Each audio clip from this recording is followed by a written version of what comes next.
Salut à tous, me revoilà encore une fois pour une vidéo sur YouTube. Ça fait 2 ans que j'en ai pas faite et j'en suis désolée. Malheureusement, je n'ai pas eu le temps, il y a eu beaucoup de changements dans ma vie, ne serait-ce que l'appartement, comme vous voyez, c'est plus du tout le même décor. Et voilà, des changements professionnels aussi, des changements positifs, hein, je dis bien, mais qui ne m'ont pas permis de faire des vidéos, bien que la motivation y était, c'était impossible pour moi de réussir à en faire. En plus de ça, je me suis rendu compte aujourd'hui que je vous avais mis une adresse mail pour répondre à vos questions. Et en fait, je me suis rendu compte que cette adresse mail, je n'utilisais plus. Donc voilà, mea culpa, je suis navrée. Je ne sais pas du tout quelle tournure va prendre cette vidéo, parce que sincèrement, je pense avoir dit tout ce que je savais. Je ne suis pas médecin, je vous donne des conseils comme ils me viennent, comme on me les a dit à moi, mais concrètement, je ne sais pas trop quoi vous dire de plus. Donc cette vidéo, ça va surtout être pour un petit rappel euh, de ce que j'ai fait et de comment je me sens actuellement et quelles sont mes perspectives pour mon avenir physique, pour mon avenir en général.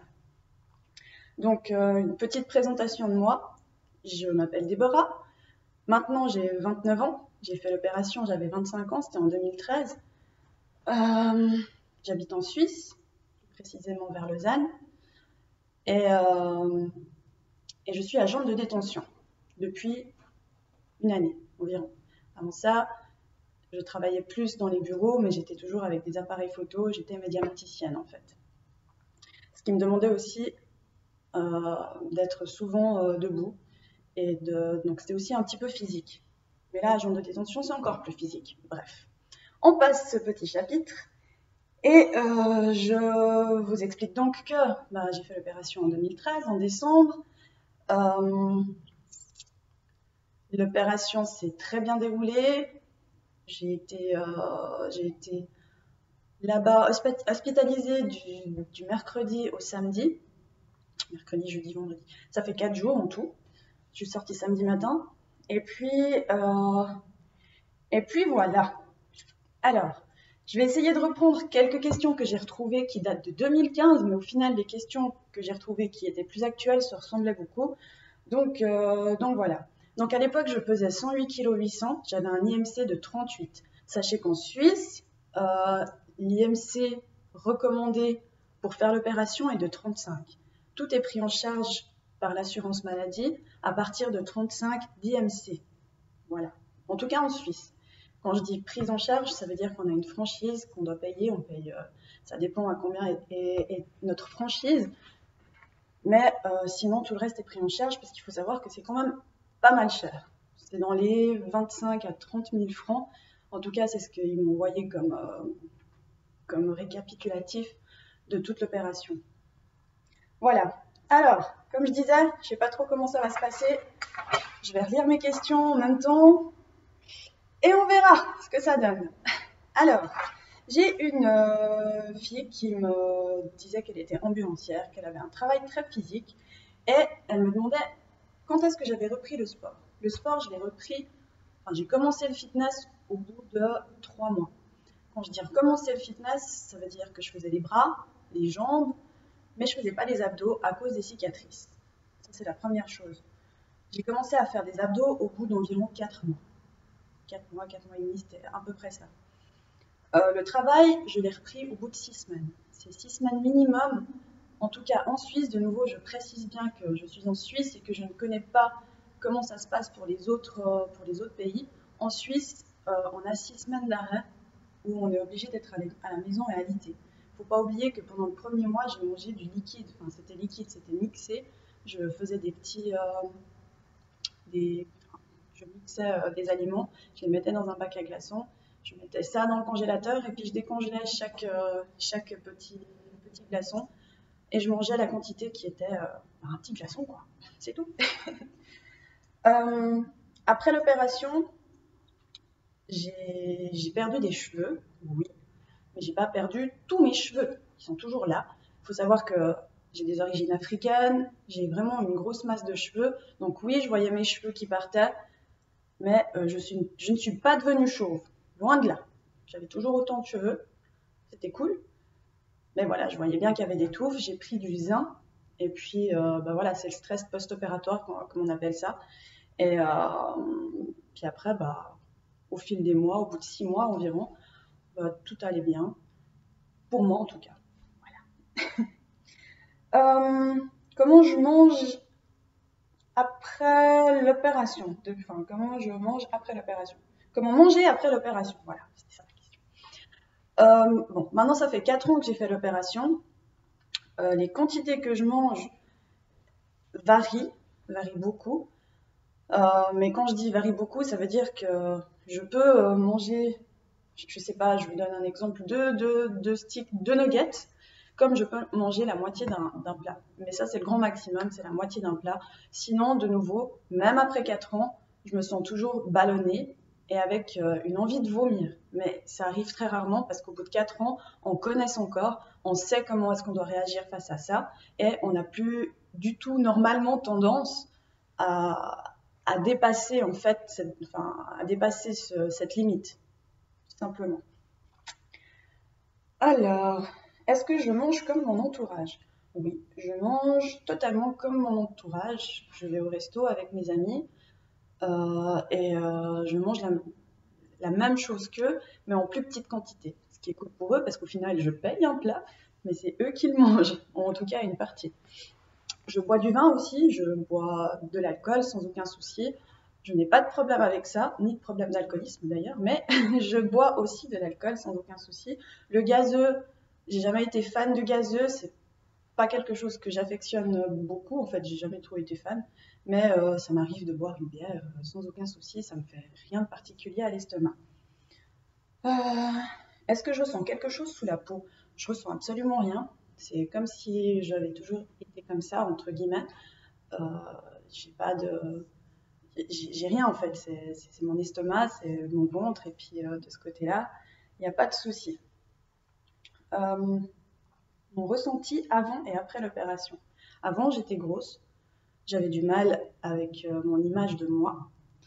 Et après, j'ai commencé à perdre du poids, j'ai commencé un petit peu à voir que je pouvais manger différemment et prendre tout autant de plaisir. Et, euh, et j'ai affectionné ce mode de vie. Et puis, je me sens très bien, en tout cas physiquement. Est-ce que moi, je ressens le changement? Des fois, quand je me regarde dans la glace, non, je ne me reconnais pas.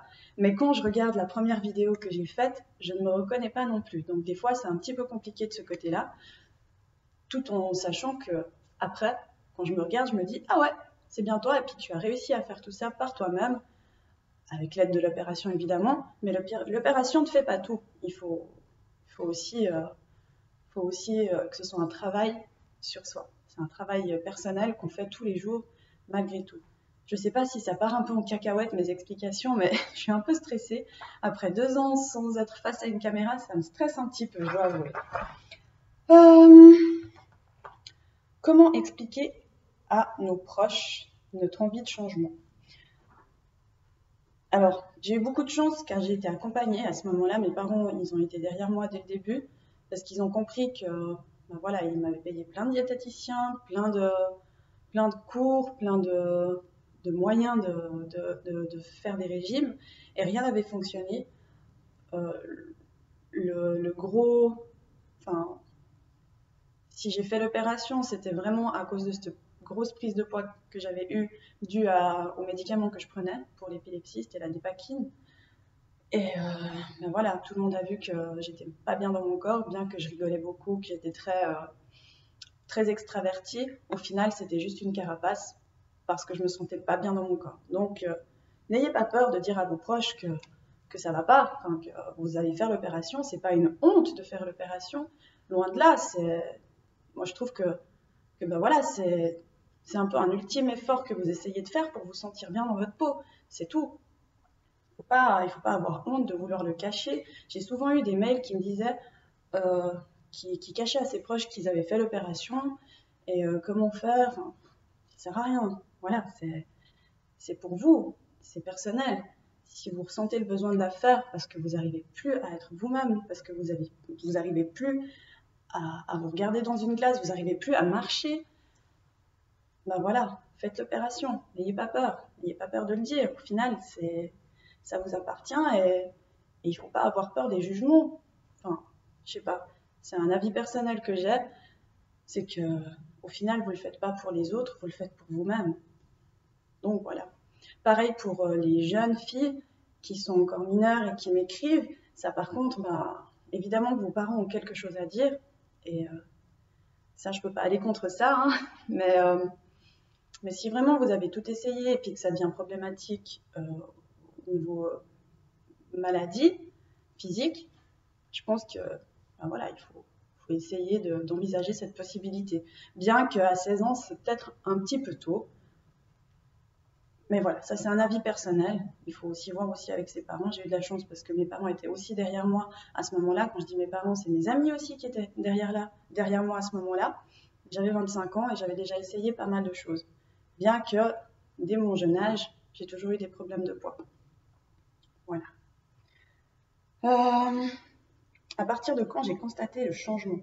Le changement, je l'ai constaté assez rapidement. Je me rappelle plus combien de poids j'ai perdu en sortant de l'hôpital, mais bah voilà, vous-même, vous avez vu que j'ai fait des vidéos qui étaient assez proches les unes des autres, et le changement, on le voit tout de suite. Si en plus de ça, on se met au sport, c'est une explosion de changement. Enfin, voilà, c'est à partir de là que j'ai vu les changements. J'ai fait des photos aussi, ce qui m'aidait aussi à voir beaucoup de changements. Et aussi, bah, je voyais le changement avec les habits, parce que bah, j'ai dû changer toute ma garde-robe. Je suis passée d'un 54, 56 à un 36 maintenant, actuellement. Donc bah, voilà, le changement, on le voit assez radicalement. Surtout si on fait l'effort de manger correctement et en plus si on fait du sport. Pourquoi j'ai fait une sleeve et non un bypass? Comme je l'ai dit, j'avais de l'épilepsie à l'époque. La sleeve, en fait, vu qu'ils coupent l'estomac tout droit et qu'ils agrafent, bah, ça crée un tube et il n'y a pas de déviation.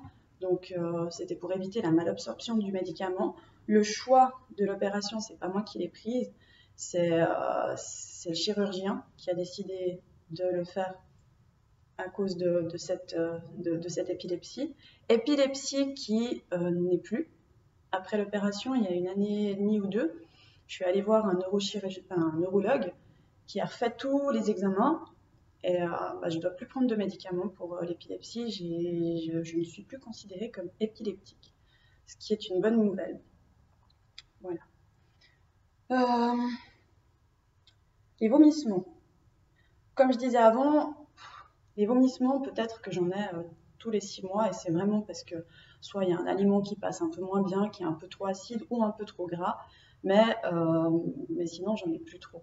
Ça m'arrive, mais très rarement. Encore peut-être quand je mange des pâtes, je ne me rends pas compte que bah, les pâtes ça grossit vite dans l'estomac, c'est normal, ou la viande rouge ou le pain. C'est des aliments qui gonflent dans l'estomac et qui me donnent une sensation de faim. Je commence à bégayer. Une sensation de satiété en fait. Et tout d'un coup, je suis un peu ballonnée, mais c'est très rare que ça m'arrive encore. Ma relation avec la nourriture. Eh bien, avant, je mangeais de tout. Maintenant, je mange de tout, mais j'ai changé mon mode d'alimentation. Dans le sens que je mange nettement plus sain. Mais je le fais parce que j'ai appris à manger différemment et que je prends du plaisir à manger différemment. Je peux me permettre de manger un McDo, il n'y a pas de souci. Mais au final, avec tout ce que j'ai appris pendant ces 4 dernières années, ben voilà, le McDo, c'est pas super. Il y a de la graisse. Je m'interdis pas de manger, je sais pas, un McFish de temps en temps ou un wrap, mais j'essaye toujours de manger des trucs plutôt légers. Je vais pas me prendre un Big Mac ou un Big Tasty parce que de un, j'en ai plus trop l'envie et de deux, voilà, j'ai changé un peu ce mode de manger. Je mange encore du pain par contre, mais je mange pas de pain blanc, je mange du pain complet ou du pain aux céréales. J'essaye de faire beaucoup attention à ça. Quand je dis j'essaye de faire beaucoup attention, c'est que c'est devenu automatique. Je vais au magasin, je vais pas me diriger vers du pain normal, je vais me diriger vers du pain de seigle ou pain complet. Puis quand je prends du riz, je prends du riz complet ou bien des lentilles ou du quinoa. Voilà, j'ai changé mon mode d'alimentation parce que j'ai appris à cuisiner différemment et j'ai appris à aimer ce que je cuisine. Mais c'est pas pour autant que je ne me permets pas de manger une fondue ou une raclette. ça m'arrive. Mais par contre, j'en mangerai moins. Il y a aussi ça, c'est que voilà, je mange moins parce que c'est plus gras. Je sens que mon corps ne le rejette pas, mais voilà, il est vite ballonné. Tandis que si je mange plutôt une salade, je sais pas, avec des avocats, des crevettes ou du poulet grillé, ça c'est plus léger. Je prends quand même du plaisir à manger ça parce que c'est délicieux. Mais je mange bien, c'est bon, c'est tout. Voilà. Donc ma relation avec la nourriture a changé, mais en bien. Je ne m'interdis rien. J'ai plus cette sensation de faim, c'est vrai, mais j'ai appris à manger différemment et j'aime bien ma façon de manger. Après, c'est différent pour tout le monde. J'ai une dame qui m'a écrit aujourd'hui en fait pour me dire qu'elle mangeait deux, trois bouchées, ensuite elle avait plus faim et que peut-être une demi-heure plus tard ou un tout petit peu plus tard, elle recommençait à manger. C'est pas grave, mais après il faut savoir ce qu'on mange. Si j'ai plus faim au bout de 5 bouchées, ce qui peut m'arriver, je fais une pause d'une heure, 1 heure et demie. Puis après, j'essaye de me boire un verre d'eau histoire de tasser un peu. Puis après, je sais pas, je remangerai un fruit ou je remangerai, je sais pas, un Babybel, n'importe, un truc léger juste pour me dire que j'ai mangé quelque chose. J'essaye de choisir des bons aliments. Après, c'est comme ça. Ou je bois du café aussi. C'est pas très bien, ça coupe la faim, mais j'aime beaucoup le café, moi.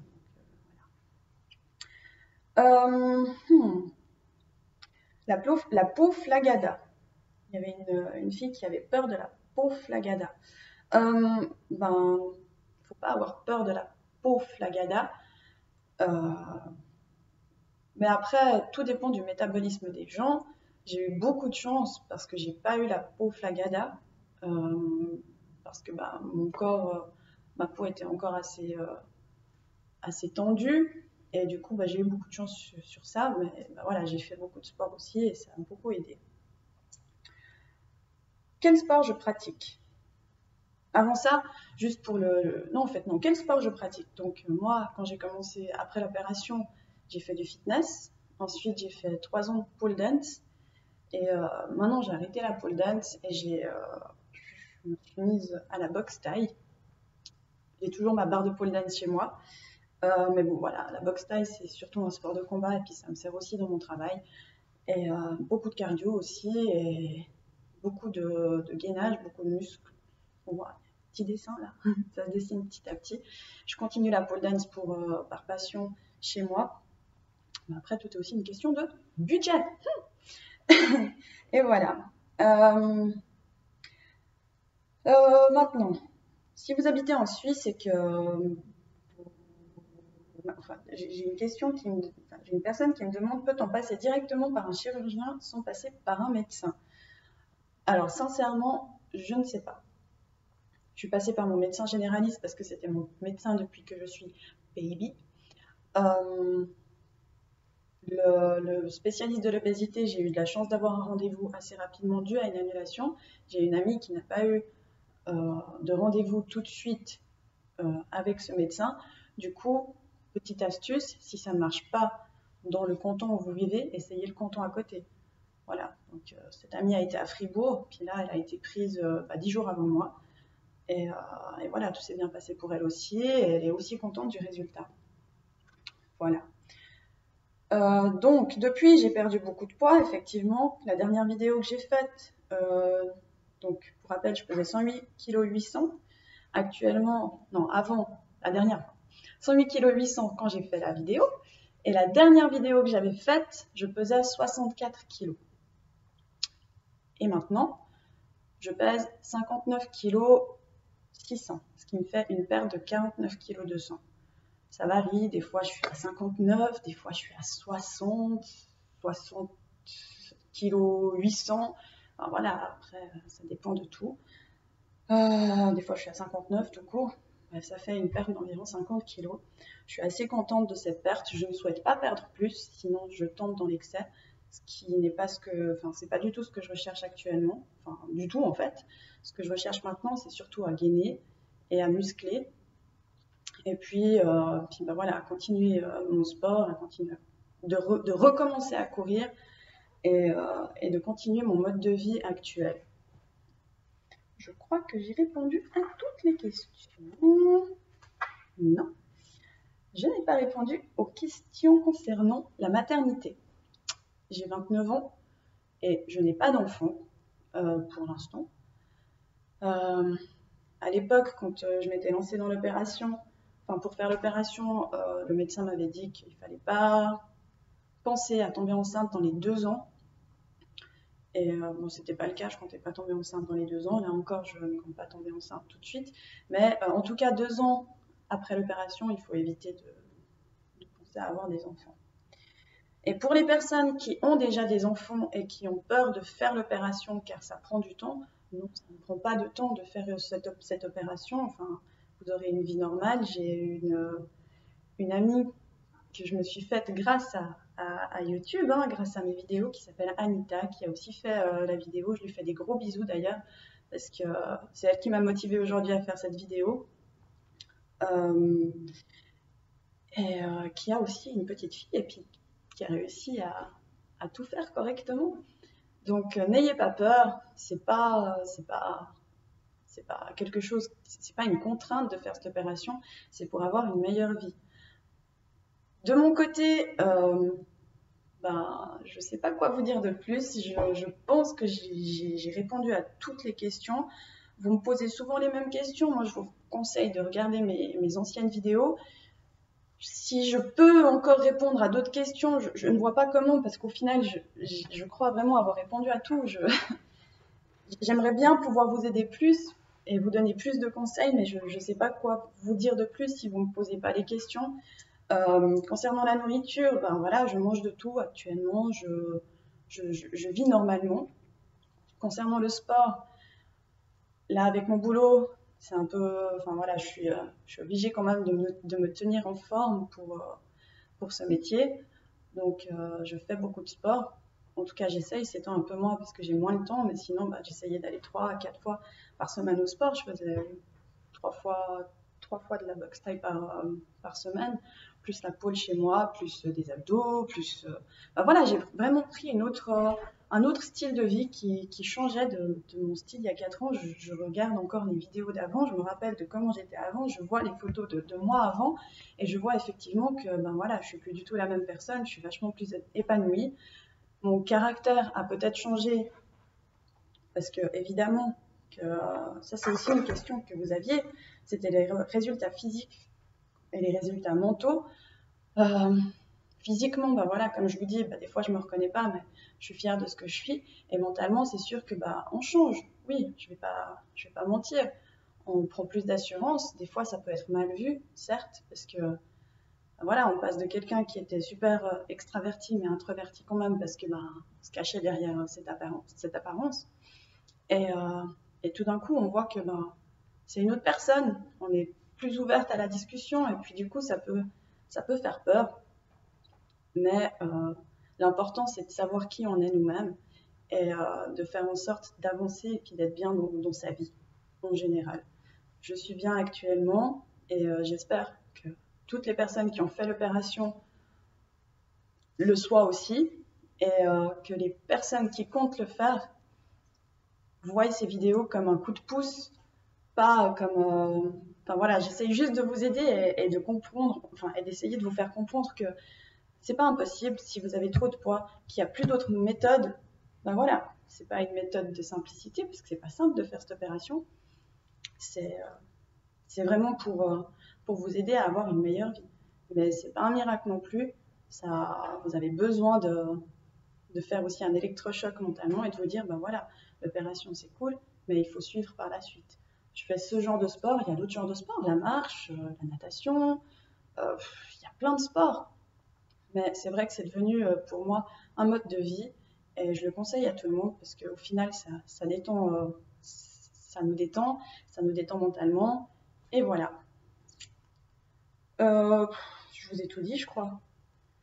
De nouveau, 2 ans, c'est long. J'avais des messages qui dataient quand même de 2015. Je n'arrive pas à suivre au niveau des mails et au niveau des messages. Mais sachez que si vous voulez me suivre, je suis toujours sur Instagram. Si vous avez des questions, je suis toujours sur Instagram. Et puis, mon Instagram, c'est ladiva1544. Et voilà. C'est là que vous pourrez suivre un petit peu ma vie, bien que ce ne soit pas un Instagram uniquement dédié à mon opération. C'est un petit peu des petits bouts de ma vie, tout simplement.